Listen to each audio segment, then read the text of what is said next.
یعنی هغه واقعه به تاسو ته معلومه چې کله رسول صلی الله علیه وسلم د بقیع د مقبرې نه را روان و، هلته یې د مړو دپاره دعا وغوښته، نو په لاره کې به ژړا شو.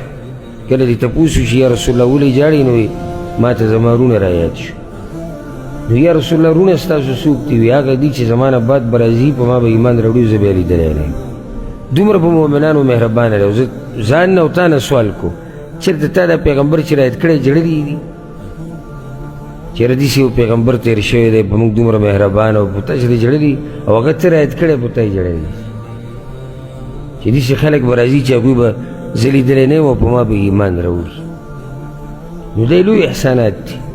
الله وی لقد من الله على المؤمنين اذ بعث فيهم رسولا. الله وی الله په مؤمنانو باندې خاص رحم کړی دی چې دا پیغمبر یې ورته لیږلی دی. دا د الله اوچت نعمت. یعنی نور څه یو بنده غواړي چې هغه وګرځي، د الله بنده ګرځېدلی دی.